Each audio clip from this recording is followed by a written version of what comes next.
Selamat berjumpa dalam kasih Tuhan bagi kita semua pagi hari ini dan bagi saudara-saudara yang ada di rumah atau di mana saja yang sempat mengikuti ibadah kami pagi hari ini. Tuhan memberkati kita semua. Haleluya.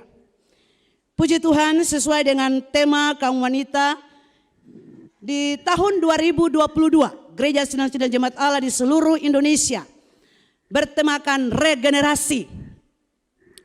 Ini merupakan satu tema umum dan saya percaya bahwa semua kaum wanita di seluruh Indonesia, khususnya Gereja Sidang-Sidang Jemaat Allah, sudah merayakan Hari Nasional Kaum Wanita dan juga mungkin ada yang belum, tetapi kita percaya bahwa hari ini spesial untuk wanita-wanita GSJA. Amin.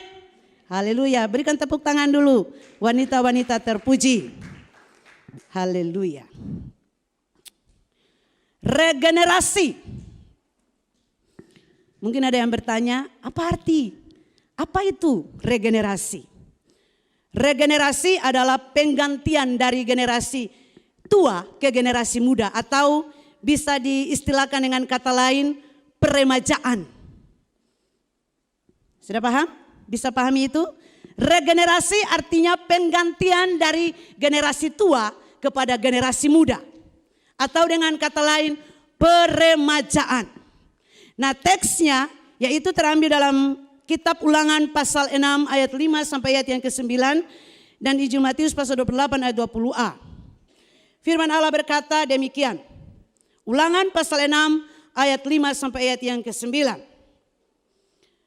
Kasihilah Tuhan Allahmu dengan segenap hatimu dan dengan segenap jiwamu dan dengan segenap kekuatanmu. Apa yang kuperintahkan kepadamu pada hari ini haruslah engkau perhatikan. Haruslah engkau mengajarkannya berulang-ulang kepada anak-anakmu dan membicarakannya apabila engkau duduk di rumahmu, apabila engkau sedang dalam perjalanan, apabila engkau berbaring dan apabila engkau bangun. Nah, ini adalah firman Tuhan yang disampaikan oleh Tuhan bagi bangsa Israel. Agar benar-benar mereka hidup takut akan Tuhan, mengasihi Tuhan. Nah, kalau kita berbicara tentang regenerasi, tidak terlepas dari kita sebagai orang tua. Kita adalah generasi tua. Dari sini bukan saja ada generasi muda ya, tetapi kita juga ada orang-orang tua disebut sebagai generasi tua. Sadarkah kita bahwa di dalam hidup ini sebagai makhluk ciptaan Tuhan, kita adalah makhluk yang terbatas. Sekali lagi saya mau katakan, kita adalah makhluk yang terbatas. Kita tidak selamanya muda-muda terus. Atau dari sini yang muda-muda terus? Kita terbatas. Jadi kita muda, kita juga pasti akan menjadi tua. Oleh sebab itu jangan sombong, jangan bangga. Ya. Bilang, Anto itu paling tua, setua. Ingat, ada waktumu, satu waktu nanti engkau juga pasti jadi tua. Orang berusaha untuk mempercantik diri, untuk operasi plastik miliaran rupiah. Tetapi ingat, satu waktu nanti dia pasti akan menjadi tua. Jadi kita pasti akan menjadi tua. Tidak semampu dulu lagi. Kekuatan kita pasti akan terbatas. Oleh sebab itu betapa pentingnya regenerasi. Agar apa yang menjadi rancangan Tuhan bagi dunia ini, bagi gereja, bagi keluarga dapat terus berjalan dengan berhasil. Amin. Jadi kita harus kembali back to the Bible. Kita harus kembali kepada firman Allah. Nah, kalau kita berbicara tentang regenerasi, kita melihat pada zaman sekarang ini sudah mulai terkikis. Namun bagaimana gereja Tuhan harus bangkit. Orang tua, generasi tua harus bangkit. Harus memberikan nilai-nilai positif bagi generasi muda, bagi anak-anak kita. Agar apa? Agar mereka bisa mewarisi sesuatu yang terbaik untuk kehidupan masa depan mereka. Nah, di sini kita akan melihat ada beberapa hal yang menjadi bagian dari proses regenerasi. Jadi regenerasi itu bukan hanya sekedar kita sebagai orang percaya, kita sebagai orang tua, kita hidup, makan, minum, pakai setiap hari dengan anak-anak kita, dan kita tidak pernah melakukan sesuatu. Tetapi untuk membuat sebuah regenerasi, ada prosesnya. Kita harus masuk dalam proses. Yang pertama di sini kita harus punya modal. Kita harus punya modal yang kuat. Kalau di dalam firman Tuhan tadi dalam kitab Ulangan pasal 6 ayat 5 sampai ayat yang ke-6, di sana dikatakan bahwa kasihilah Tuhan Allahmu dengan segenap hatimu, segenap kekuatanmu, segenap jiwamu. Jadi sebagai generasi tua kita harus membekali diri kita dengan modal ini. Bagaimana mungkin kita bisa mewariskan sesuatu kepada generasi muda kalau kita sendiri tidak pernah mengalami kehidupan bersama dengan Tuhan. Amin.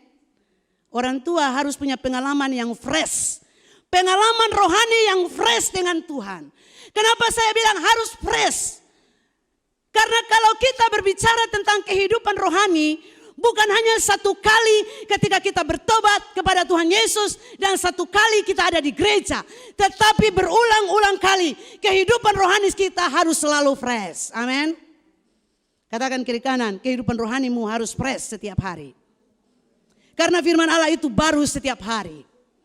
Berarti kita harus fresh. Fresh di sini berarti segar. Amin. Saya harap pagi hari ini yang datang ke gereja semua mandi. Jangan datang muka kering-kering, cuma cuci muka basah rambut dengan air, huruf gereja. Tetapi semua harus fresh. Secara fisik kita datang menghadap Tuhan. Orang menghadap Tuhan itu bukan rambut talamburan ke sana kemari, tai mata kiri kanan, yo. Apa lagi? Muka kering-kering. Orang datang menghadap Tuhan itu harus dengan wajah yang berseri-seri, dengan sukacita. Amin.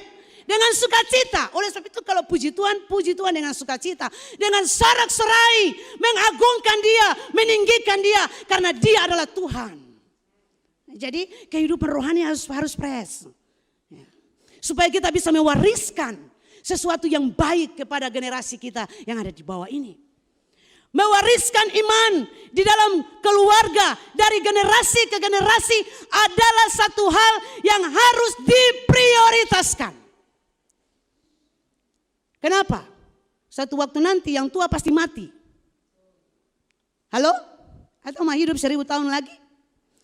Yang tua pasti mati. Jadi daun-daun yang sudah kuning-kuning, pagi ini semua kuning-kuning. Daun yang sudah kuning itu pasti akan gugur. Jadi kalau yang sudah tua, siap-siap. Satu waktu nanti ketemu pasti akan dead, kembali kepada Sang Pencipta. Oleh sebab itu mewariskan iman. Kenapa saya bilang mewariskan iman? Karena kalau kita percaya Yesus, kita sebagai orang tua, mengasihi Tuhan, kehidupan rohani kita fresh setiap hari, iman di dalam Tuhan Yesus tidak luntur, maka kita pasti akan meregenerasikan itu kepada generasi muda. Amin. Dan ini tidak boleh dilewatkan. Selama lebih dari 1 abad terakhir ini saya baca dalam ada sebuah artikel. Selama lebih dari 1 abad terakhir ini tatanan dan stabilitas keluarga sudah berubah drastis. Tantangan-tantangan yang kita hadapi ketika masih anak-anak kini sudah berubah. Kita harus menghadapi semua yang disodorkan masyarakat kepada anak-anak kita yang membuat mereka terhasut untuk menjauhi keluarga dan gereja. Ingat garis bawahi ini. Seberapa banyak anak-anak kita yang tinggalkan gereja. Bahkan keluarga. Mereka tinggalkan keluarga. Mereka berusaha dengan kekuatan mereka. Mereka coba membuat sesuatu dalam diri mereka sehingga mereka menjadi troublemaker. Menjadi pembuat pemecah. Membuat pengacau. Menjadi pengacau. Membuat kekacauan. Jadi kalau menjadi pengacau, buat kekacauan, mereka bisa tinggalkan gereja, mereka bisa tinggalkan keluarga. Karena tatanan ini mulai terkikis. Jadi stabilitas, kekuatan di dalam gereja dan keluarga kita harus bangun. Amin. Supaya iman kita orang tua, kalau iman orang tua kuat, dia pasti akan mewariskan, memberikan yang terbaik buat anak-anaknya. Sehingga anak-anak itu mereka akan betah tinggal dalam gereja dan keluarga. Jangan larikan diri. Anak-anak sekolah minggu setiap waktu ada di gereja. Coba ketika dia mulai beranjak remaja, dewasa, hilang, tinggalkan gereja. Ini sebuah pertanyaan yang perlu kita renungkan bersama. Jangan kita menganggap ini biasa. Coba saudara berbalik ke belakang dan saudara lihat. Seberapa anak-anakmu yang terhilang saat ini. Seberapa anak-anak saudara yang tidak pernah lagi ke gereja. Mungkin hari ini. Ada pasti hari ini anak-anak yang ke gereja kan. Mama dan bapak lenggang sedap enak pergi ke gereja bawa Alkitab. Mati di tangan. Anak tidak pernah dibawa ke gereja. Kita mau jadi apa? Generasi tua mau wariskan apa buat anak-anak kita? Kita tidak bisa menuntut lebih.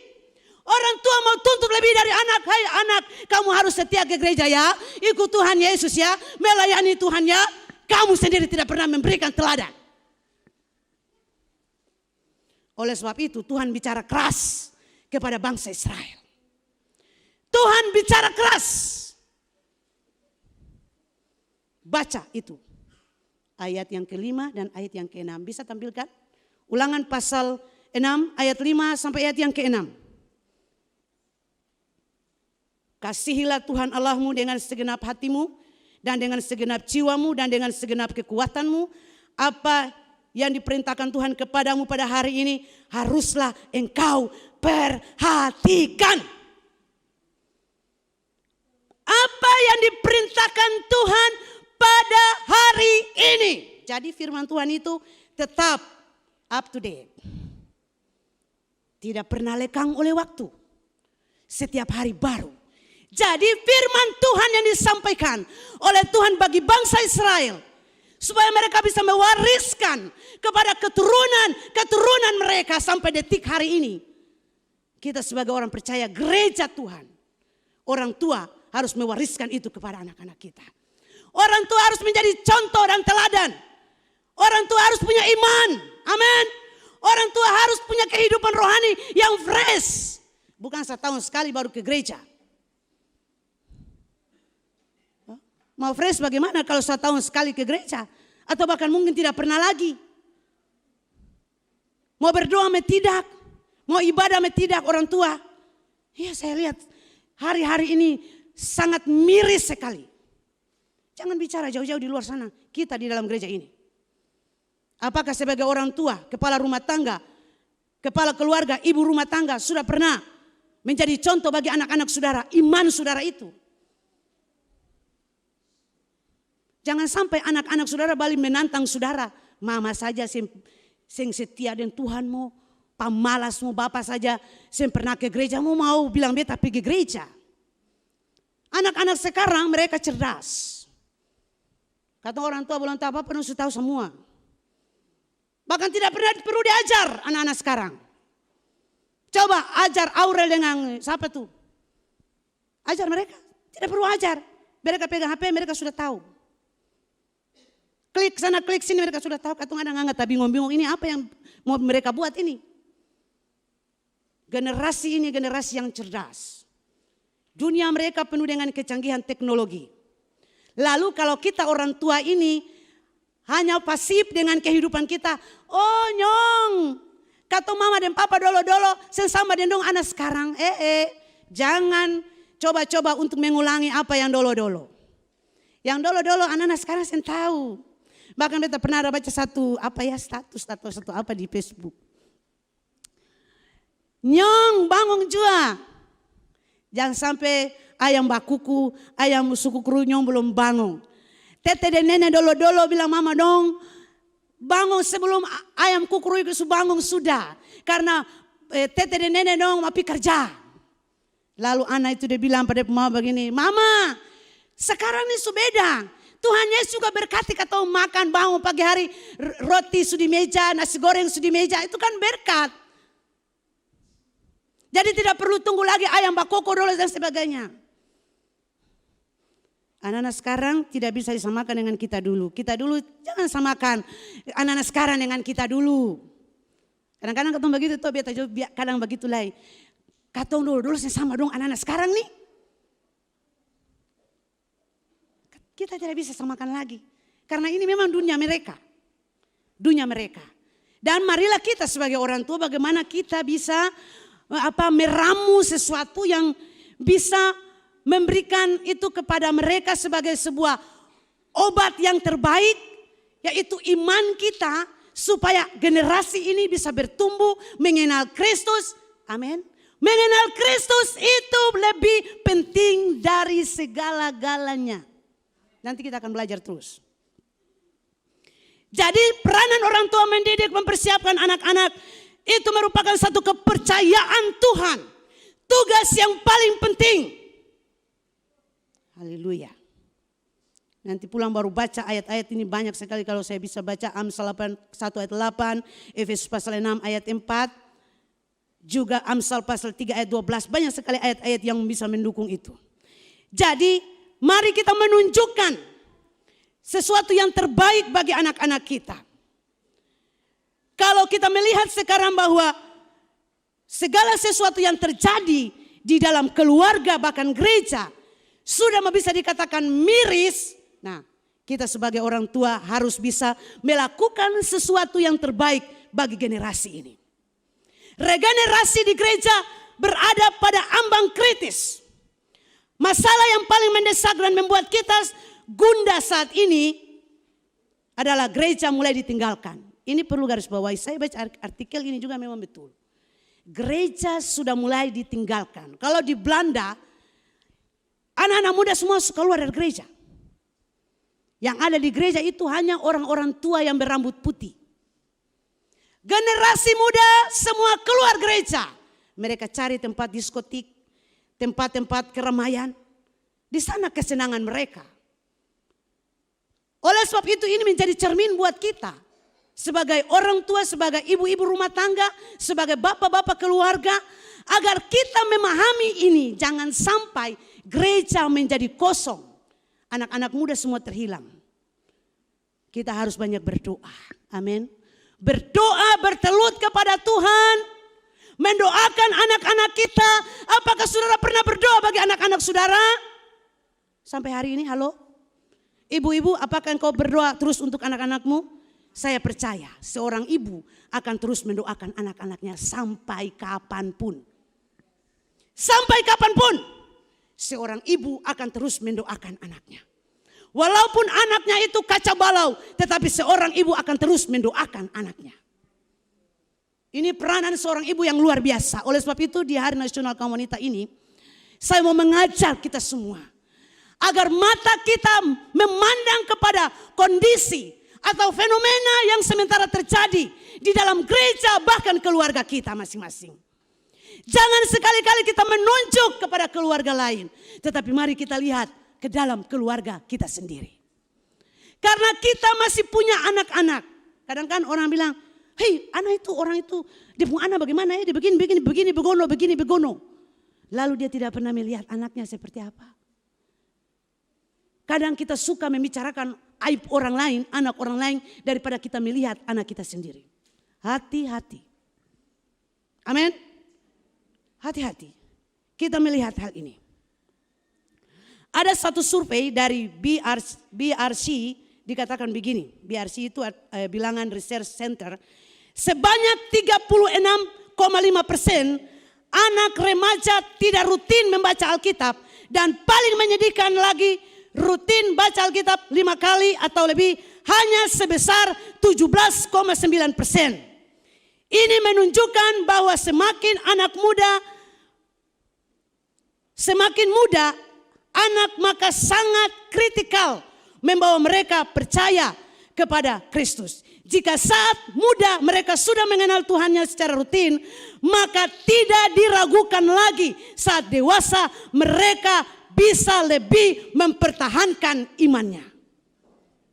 Jadi, kalau ini satu survei ini membuktikan bahwa ketika anak-anak itu mulai meranjak remaja pemuda, sangat minim untuk membaca Alkitab saja itu susah.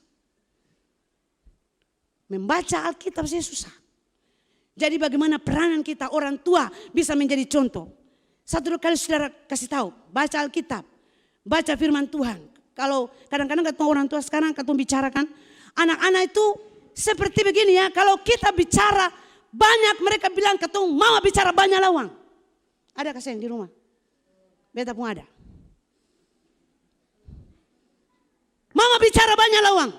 Hei, lihat firman Tuhan ini, Ulangan pasal 6. Musa bilang apa? Firman Tuhan bilang apa? Tuhan bilang apa? Bilang ulang-ulang. Di saat engkau tidur, engkau berbaring, engkau berjalan, engkau pergi kemana saja. Berulang-ulang, bukan satu kali. Jadi anak-anak ini perlu apa mereka ya, supaya mereka itu dengar orang tua. Jangan orang tua masih bicara satu kata, mereka punya 1000 kata. Anak-anak sekarang generasi muda bertobat. Beta mau bilang bagian bukan untuk saudara pun anak-anak, untuk beta pun anak-anak bertobat. Kalau orang tua masih bicara untuk saudara, untuk kalian, itu merupakan satu bekal rohani buat kalian. Supaya ketika engkau satu saat nanti, engkau tidak terhilang dari keluarga dan gereja. Karena dunia sekarang ini sangat luar biasa kejahatannya. Jangan bangga-bangga, jangan sombong. Katong ini masih hidup, setan ada merajalela di segala keliling kita. Bisa tarik kapan saja anak-anak kita masuk dalam jurang kebinasaan. Oleh sebab itu kalau orang tua masih berbicara, masih ada kesempatan, satu waktu nanti mungkin mamamu, bapamu sudah meninggal dunia. Siapa lagi mau bicara untuk kalian? Selama orang tua masih berbicara, buka telinga, buka hati, dengar. Jangan orang tua masih bicara satu kata, mama bicara banyak lawang. Hei, seorang ibu dia berhak bicara banyak. Supaya anak-anaknya itu bisa mendengar apa yang dikatakan oleh Tuhan. Apa yang Tuhan mau. Karena ketika engkau bertumbuh di dalam gereja, engkau menjadi seorang anak Tuhan yang baik. Imanmu kuat, imanmu teguh. Ketika satu waktu nanti engkau dewasa, engkau menikah, engkau tidak akan pernah tergoyahkan. Sekalipun mungkin ada setan datang ganggu saudara, tidak akan pernah menjual imanmu. Oleh sebab itu kalau orang tua ada bicara, dengar. Jangan suka malas gereja, pamalas melayani Tuhan, pamalas segala macam. Lalu cewek satu di sana pakai segala macam. Mulai punya daya tarik. Oh dia itu boleh walaupun beda agama. Saya mau kasih ingat ini. Jangan coba-coba. Gelap dan terang tidak akan pernah bersatu. Sudah dewasa, sudah mengenal Tuhan, bertelut, cari Tuhan, minta kehendak Tuhan. Jangan cuma mata menyala, lihat dia punya rambut panjang, lihat dia punya hidung mancung, apalagi bulu mata kuda badai dan angin badai dan sebagainya. Lalu itu boleh. Lalu mulai ambil sabaran dapat. Tahu? Sudah banyak tuh, akhirnya terhilang kan? Jual iman. Saya harap di sini jodoh itu di tangan Tuhan. Bukan berarti duduk dan minta, duduk cuma tinggal duduk ditampa. Saya boleh begitu. Harus lihat, pantau dari jauh. Pantau dari jauh, ini bisa kasihnya. Pelajari dia, lihat dia, apakah dia ini seorang anak Tuhan kah? Dia ini setia kah? Ikut Tuhan Yesus kah? Dia ini dari keluarga baik-baik kah? Jangan cuma lihat dari luar saja. Lah langsung ambil. Hei. Jodoh itu di tangan Tuhan, semua diatur oleh Tuhan. Tapi kita harus selaras dengan apa yang Tuhan berkehendak atas kita. Dan kita harus tahu, cari. Yang cuma bilang jodoh datang dari Tuhan kan, kata cuma duduk saya nanti jodoh datang. Tidak begitu. Harus berdoa, lihat. Tuh, mata ada perlihat kan? Lihat. Cari yang terbaik. Yang pertama, yang paling utama, cari yang takut Tuhan. Itu paling istimewa. Beta mau kasih tahu sekali hari ini di acara yang spesial ini. Supaya ibu-ibu bisa mengarahkan anak-anaknya yang perempuan dan juga anak-anaknya yang laki-laki. Kalau lihat wanita atau lihat laki-laki adalah orang-orang yang takut Tuhan dan yang mengasihi keluarga. Amin. Itu paling penting. Itu paling penting. Jadi kita kembali lagi. Seperti apa yang dikatakan tadi dalam survei itu. Supaya bagaimana orang tua kita semua sebagai generasi yang paling tua ini. Kita punya modal ada, itu iman yang harus kita wariskan. Seperti contoh dari Lois dan Eunike kepada Timotius. Timotius pumama para Eunike, Eunike pumama para siapa? Lois. Jadi Timotius punya nenek untuk Lois. Iman diwariskan turun-temurun. Sehingga Timotius dia adalah seorang yang luar biasa dipakai oleh Tuhan. Seorang yang masih muda tapi dipakai oleh Tuhan. Karena apa? Telinga dengar, hati terbuka. Mau dengar nasihat, dengar firman. Jadi saya berharap sekali lagi, saya ulangi sekali lagi. Generasi muda, buka telingamu, buka hatimu, dengar nasihat. Supaya jalanmu itu lurus. Kalungkan itu pada lehermu, tuliskan itu pada loh hatimu. Kemanapun engkau pergi selalu ingat. Amin. Nasihat orang tua itu selalu ingat di mana saja. Satu waktu nanti orang tua tidak ada. Engkau pasti akan ingat. Dulu mama dan papa pernah bilang begini untuk beta. Jadi yang terbaik. Ikut Tuhan Yesus. Teladani Tuhan. Ikuti dia sampai akhir hayat hidupmu. Generasi ini saya berharap generasi yang ada sekarang ini sampai kepada anak-anak kita yang masih kecil. Mari sebagai orang tua kita mewariskan sesuatu kepada mereka, mengajar mereka. Dalam Matius pasal 28 tadi ayat yang ke-20a. Ajarlah mereka melakukan segala sesuatu yang telah kuperintahkan kepadamu. Jadi peranan orang tua ini ajar. Seberapapun anak-anak kita mungkin menolak, kita terus mengajar, memperkatakan itu. Siang dan malam memperkatakan itu. Dan kita harus membangun hubungan juga yang baik dengan mereka. Saya berharap semua orang tua punya hubungan yang baik dengan anak-anak. Amin. Atau ada yang baku musuh dengan mama dan bapak hari ini? Anak baku musuh dengan mama, saya bicara dengan mama bertahun-tahun. Ada. Ini realita. Saya berharap dalam gereja ini jangan ada bermusuhan antara orang tua dan anak-anak. Supaya apa yang disampaikan orang tua kepada anak-anak itu bisa membawa berkat bagi mereka. Amin. Dan apa yang anak-anak peroleh dari orang tua itu menjadi berkat bagi mereka juga. Karena saya percaya anak-anak yang dengar-dengaran hidup mereka pasti berhasil. Halo? Hidup mereka pasti berhasil. Anak-anak dengar ini. Pemuda remaja. Di saat engkau mendengarkan nasihat orang tua. Engkau pasti akan berhasil.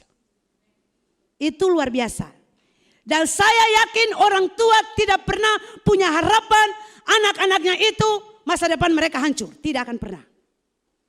Orang tua selalu punya harapan. Masa depan anak-anak mereka itu cerah.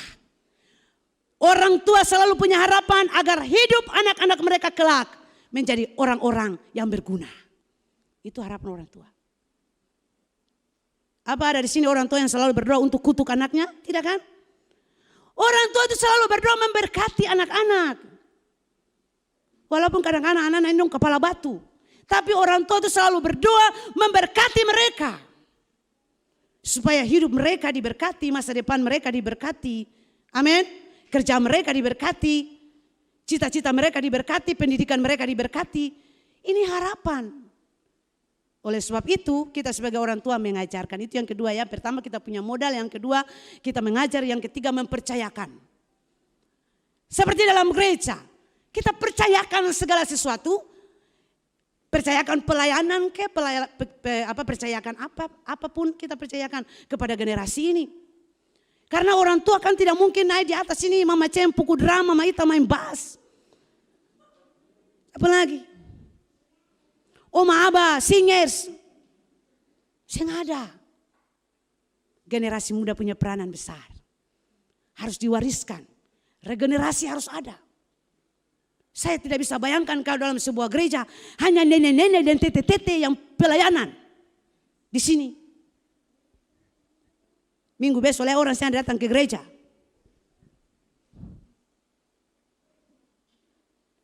Kita harus berikan support bagi anak-anak kita. Amin. Saya ada suara dari ibu-ibu dan bapak-bapak. Kita harus berikan support kepada generasi muda. Amin. Jangan sampai bilang begini, hoi, stop pelayanan. Mama bilang stop pelayanan. Ale pun tanpa di dapur sana cuci piring, memasak. Mama beta rindu melayani Tuhan. Hei stop. Ini orang-orang tua model begini, orang-orang tua yang tidak pernah mau anak-anaknya menjadi anak yang baik, anak yang berhasil, anak yang sukses. Selama mereka masih diberi kesempatan hidup dan melakukan yang terbaik bagi Tuhan, ayo berikan kesempatan bagi mereka. Amin. Berikan kesempatan seluas-luasnya. Pada hari ini, hari nasional kaum wanita ini, saya mau memberikan apresiasi kepada suami-suami yang selalu mensupport istrinya melayani Tuhan. Saya lihat di sini ada satu suami yang paling luar biasa, Bapak Ito yang masih muda ini. Dia duduk berjam-jam di pastori sana hanya tunggu istrinya latihan. Saudara, ini beta setiap malam beta lihat di sana dan beta seperti ada sesuatu dalam hati ini luar biasa. Suami seperti ini, dia selalu memberikan support kepada istrinya melayani Tuhan. Itu luar biasa. Berikan tepuk tangan dulu. Ini contoh, ini teladan nih. Belajar dari dia yang masih muda. Jangan yang tua-tua bangka ini, istri datang melayani Tuhan sedikit saja concang, ngomel sana, ngomel sini. Oh selegal hari pergi gereja juga, ambil semua mantal-mantal yang tidur di gereja.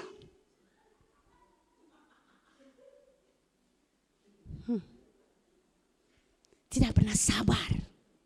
Bahkan mangkali pulang piring malayang kanal istri. Istri ada melayani Tuhan. Saudara, engkau akan lihat nanti. Kalau terjadi sesuatu dalam rumah tanggamu, jangan kau persalahkan Tuhan. Karena engkau sudah mencederai hati Tuhan. Apakah dia ada di sini untuk main-main? Berjam-jam? Kaum wanita baru menyanyi 2 menit saja bilang sulala kaki susaki. Mereka di sini berjam-jam berdiri menyanyi satu lagu saja ulang-ulang sampai puluhan kali. Lalu kita tidak pernah menghargai mereka.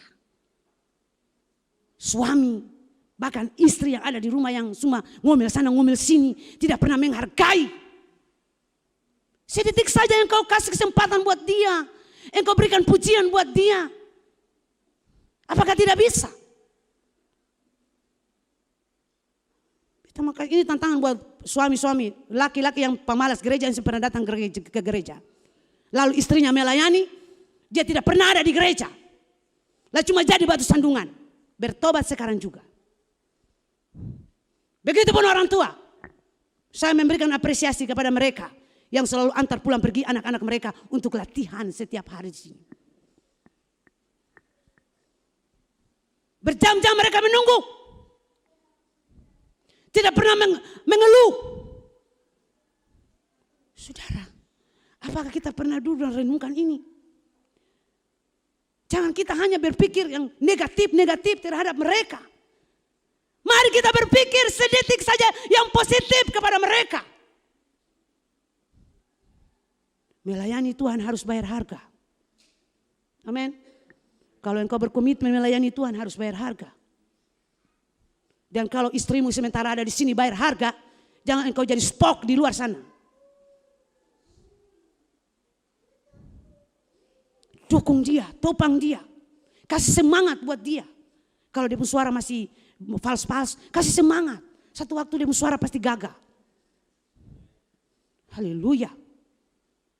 Dia masih malu-malu berdiri di muka kamera, masih takut. Kasih semangat dia, satu waktu pasti dia berani. Kita jadi orang tua jadi seperti apa ya, bumerang untuk anak-anak kita. Ini banyak orang tua yang jadi bumerang, banyak suami-suami yang jadi bumerang untuk istri dan anak-anak. Seberapa banyak suami-suami yang ada di gereja ini? Hanya tinggal di rumah, hidup dengan dunia. Tidak pernah melayani Tuhan, tidak pernah beribadah. Lalu saudara mau jadi contoh apa? Jangan pernah lewatkan gereja sebagai keluarga. Ini satu kutipan yang saya kutip luar biasa. Jangan pernah melewatkan gereja sebagai keluarga. Apa maksudnya? Kita ini keluarga Allah. Amin. Kita ada dalam satu gereja ini, kita keluarga Allah. Kalau keluarga merasa nyaman, anak-anak kita, mereka tidak akan pernah lari keluar. Ketika mereka dewasa, mereka akan ingat, oh saya dibesarkan, saya diberkati di gereja ini. Saya mencintai. Home sweet home, saya ada di sini. Mengasihi Tuhan di sini. Saya bertumbuh di sini. Kemana katong pergi ujung dunia pun, sekalipun katong tetap akan ingat. Beta pernah bertumbuh di gereja Sidang Jemaat Allah Philadelphia Eri. Walaupun katong bertati-tati, katong melangkah. Ada banyak begitu tantangan katong melayani Tuhan. Katong harus rombak sana, rombak sini. Melakukan segala macam. Tetapi sampai hari ini, kalau beta masih tetap setia ikut Tuhan Yesus. Itu karena apa? Benih-benih firman Tuhan. Saya bertumbuh di sini. Membuat saya kuat sampai hari ini. Dan itu harus katong bawa sampai kemanapun katong pergi. Generasi muda, sampai kemanapun engkau pergi, bawa ini. Ingat apa yang beta bilang hari ini. Ingat.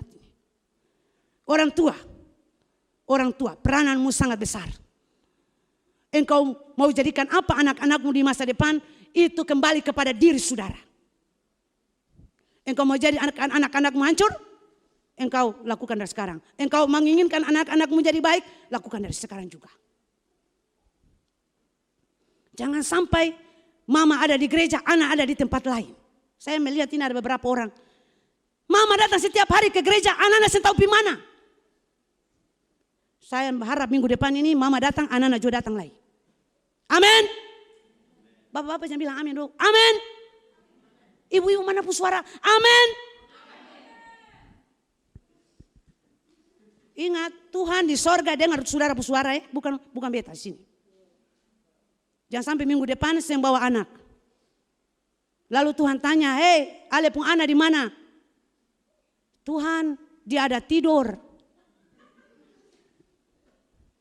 Tuhan geleng-geleng kepala. Saudara kita ini harus bersabar dengan anak-anak kita. Kadang begini ya, kita tidak bisa samakan kekuatan kita secara rohani. Ini secara rohani ya. Kita tidak bisa samakan kekuatan secara rohani kita dengan anak-anak kita. Sudah bisa pahami ini? Kadang-kadang katong mau supaya anak-anak itu sama dengan katong. Kapan saudara sampai kapan? Itu perlu proses. Kadang-kadang beta, apalah beta. Mau begini. Tapi ketika beta renungkan, oh tidak Tuhan ampuni beta. Kadang mungkin beta keras, beta begini tapi Tuhan ampuni. Beta mau belajar untuk ikuti arus anak-anak ini, mereka ini. Hati mereka itu kemana? Keinginan mereka itu seperti apa? Kadang kita kan tidak mengerti anak-anak kita. Apalagi dong mulai beranjak remaja pemuda. Katong kadang saya mengerti dong. Lalu katong bikin lain. Benar? Ibu-ibu pernah alami ini? Benar kan? Jadi katong mau ero itu luar biasa pergumulan. Katong mau ingin supaya dong sama dengan katong, jadi perlu proses. Oleh sebab itu, membangun hubungan dengan anak-anak dan sebagainya itu penting. Supaya apa ketika ketemu bicara apa, dong bisa dengar. Lalu ketemu mulai mempercayakan kepada mereka sesuatu yang positif, baik dalam keluarga maupun di dalam gereja. Amin. Supaya ketemu anak-anak ini, mereka menjadi generasi yang tangguh. Ya. Mereka menjadi generasi yang kuat. Winner generation, mereka menjadi generasi yang tangguh, generasi yang hebat. Kemanapun mereka pergi, mereka ingat, oh Tuhan terima kasih. Karena apa yang orang tua kasih, apa yang gereja kasih untuk beta itu tidak pernah sia-sia. Amin. Oleh sebab itu jadikanlah gereja itu sebagai keluargamu. Katong semua ini keluarga Allah di dalam Tuhan. Jadi kalau satu keluarga berarti katong lain karena lain. Amin. Ada yang selain karena lain pagi ini?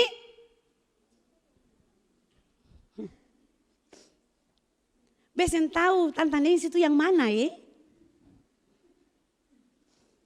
Besen tahu Mama Mary Tanjung itu yang mana? Kas tunjuk beta dulu. Mangkali katong dalam gereja ada barang 1000 orang juga mangkali. Keluarga harus lain karena lain. Beta harap di sini pagi ini semua tahu masing-masing pun nama. Amin. Jangan sampai bacaan di luar sana sengka suara karena besen tahu padahal dia ada di gereja. Haleluya. Jadi kita pasti lain kena lain. Satu ayat yang terakhir kita baca. Efesus pasal 6. Kita baca dulu ya. Apa tidak bisa ditayangkan? Haleluya. Efesus pasal 6. Haleluya. Ayat 4. Kita baca dulu. Ini ayat yang sangat penting. Efesus pasal 6. Kita baca. Hai anak-anak, taatilah orang tuamu di dalam Tuhan. Karena haruslah demikian. Hormatilah ayahmu dan ibumu. Ini adalah suatu perintah yang penting. Seperti yang nyata dari janji ini. Supaya kamu berbahagia dan panjang umurmu di bumi. Dan kamu bapak-bapak, janganlah bangkitkan amarah dalam hati anak-anakmu. Tetapi didiklah mereka di dalam ajaran dan nasihat Tuhan. Sekali lagi. Tetapi didiklah mereka di dalam ajaran dan nasihat Tuhan. Jadi ada timbal balik. Orang tua, anak-anak hormati orang tua. Ini adalah pesan penting. Anak-anak hormati orang tua supaya umur panjang di bumi dan berbahagia. Umur panjang, bahagia. Itu adalah hasil dari anak-anak yang menghormati orang tua. Lalu peranan orang tua mengajarkan anak-anak, mendidik anak-anak ke jalan yang benar. Kita percaya hari ini Tuhan memberkati kita semua. Firman Tuhan menjadi dasar yang paling kuat untuk kita bisa memberikan sesuatu yang terbaik untuk generasi muda yang ada di bawah ini. Agar terjadi sebuah regenerasi gereja dan keluarga. Sehingga gereja tidak mudah ditinggalkan oleh anak-anak kita. Tidak mudah anak-anak kita meninggalkan keluarga. Karena mereka betah tinggal. Karena mereka merasakan ada Tuhan di dalam gereja Tuhan ini. Ada Tuhan di dalam keluarga. Tuhan Yesus memberkati kita semua. Haleluya.